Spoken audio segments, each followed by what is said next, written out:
I'm a 25-year-old guy. Last year, I started using the app Tinder because I was curious to see if it would work for me. I used the app daily and I got a few matches. I even had a few conversations, but nothing was that serious until I matched with a girl named Avery who was 23 and just 4 miles away. She looked nice, and after we matched, I immediately sent her a message. She got back to me about an hour later. After that, we talked about general stuff, getting to know each other, and she seemed very nice. Only 2 days into chatting, she suggested that we hang out. I agreed to hang out with her. Avery told me that she worked until the night every day and we should meet at a local park at 10 p.m. I agreed to it, and the next night I went to the park to meet her. It was a pretty big park. It had picnic tables spread out all over and a little pond surrounded by some woods. When I got to the park, I wasn't quite sure where to go, so I pulled my car to the side of the road and texted her on Tinder that I was there.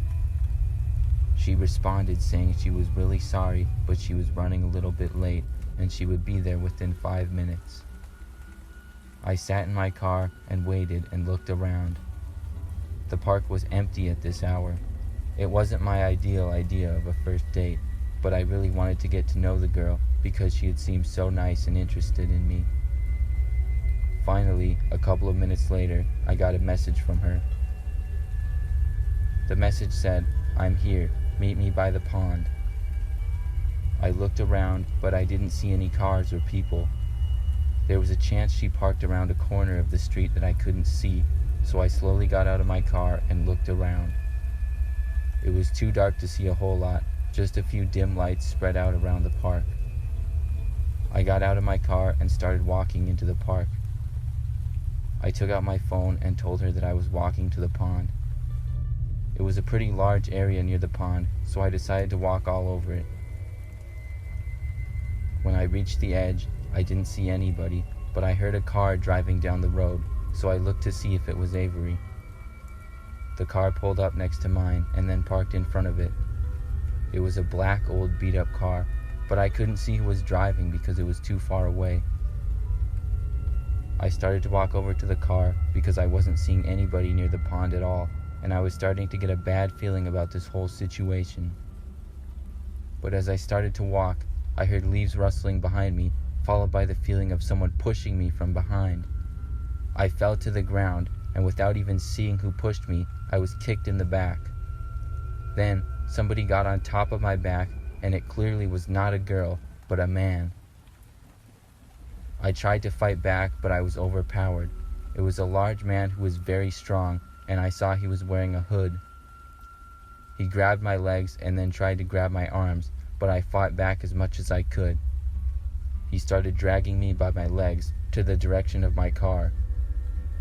I kicked around as much as possible and was able to break free for just a second, which was all I needed. I immediately got up and sprinted into the woods and to the other side of the park, which led to some old roads. After I was sure I wasn't being followed, I called my friend to come pick me up. He came right away when he heard what happened and then drove me to my car. Of course, the account blocked me and I felt really dumb to be catfished, but at least I was able to escape alive.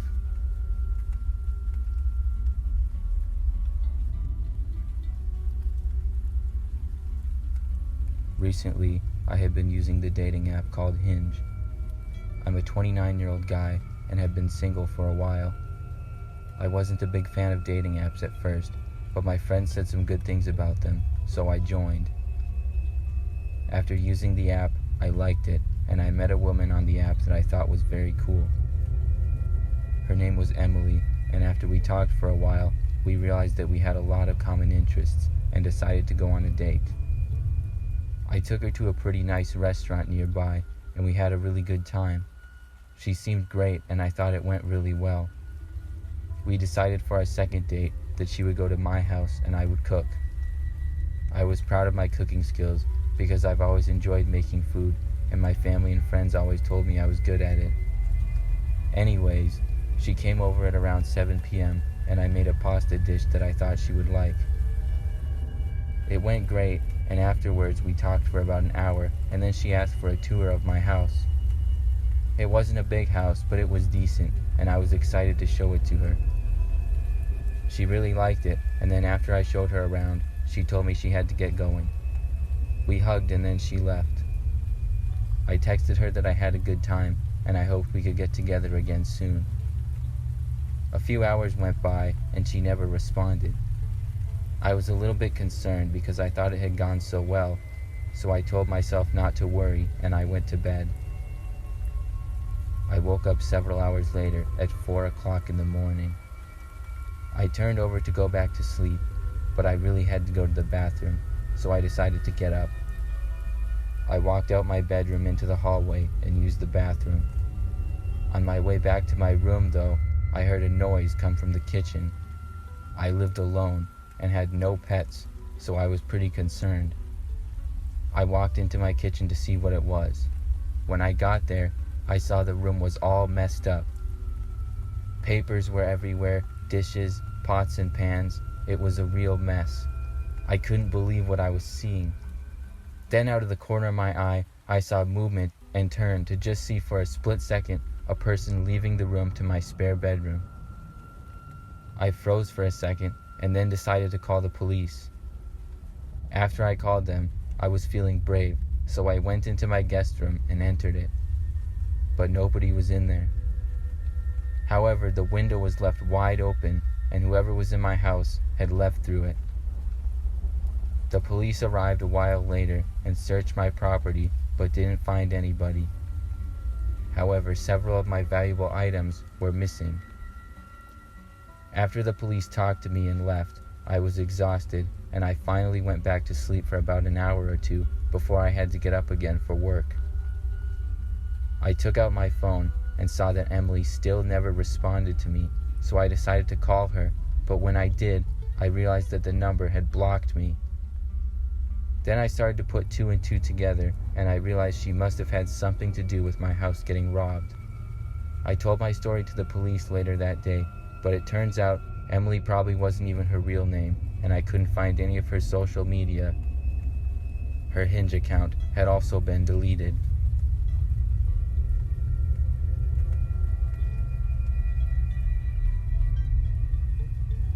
This story took place a couple of years ago. I was a 19-year-old female and freshman in college at the time. It was the beginning of the second semester, and my friends convinced me to make a Bumble account, which is a dating app.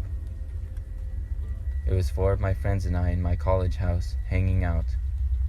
We played around with the app for a while and matched with some guys, but when I matched with this one guy named Tony, my friends and I all thought he seemed cool, and I decided to send him a message. He responded to me a short time later, and we chatted for the rest of the night. He said he went to my college and asked to come over. I know it was a really stupid thing to do, but I gave him my address. I guess I thought because there was 5 of us, it would be safe. He said he was on his way and he would get there in 10 minutes. Sure enough, about 10 minutes later, we saw a car pull up. Tony got out and started walking to our house. He looked exactly like he did in his pictures. He knocked on the door and I answered. When he came inside, all of my friends were there, and he looked surprised to see them. He was not even inside for a minute when he said he had to go. Then he left and drove away. When he didn't message me back at all the rest of the night, I deleted him. A couple of days later, I received a friend request from Tony on Facebook, as well as him requesting to follow me on Instagram and Snapchat. I added him back and we talked for a little bit, but he was different than before. He was a lot more rude, and I just wasn't interested in him anymore, so I deleted him on everything. The next day, I once again had requests from him. This time I decided to block him so he wouldn't bother me anymore. But then the day after that, he added me once again, this time with different usernames. I sent him a Snapchat telling him to leave me alone, and then I once again blocked him. After that, I didn't hear from him on social media again. But about a week later, when I got home from class, I saw a car parked in front of my house. I walked past it to go inside, but when I did, I heard the car door open. I looked and I saw Tony walking towards me. He didn't look happy at all. I told him to stay away, but he walked right up to me and grabbed my arm. I lived with 2 other girls, but they were both gone at class at the time. I told Tony to let me go. He said that I needed to shut up, and then he started moving towards his car. I started yelling at him to stop, and when I did, I saw our neighbor across the street, who was a rather large college boy, come out of his house. He yelled at Tony and then started to walk towards us. Tony let me go and got into his car and drove away. Later that day, I reported Tony to the university, but when I did, it was found that he didn't even attend the college. I know he still knows where I live, and I'm hoping he never comes back.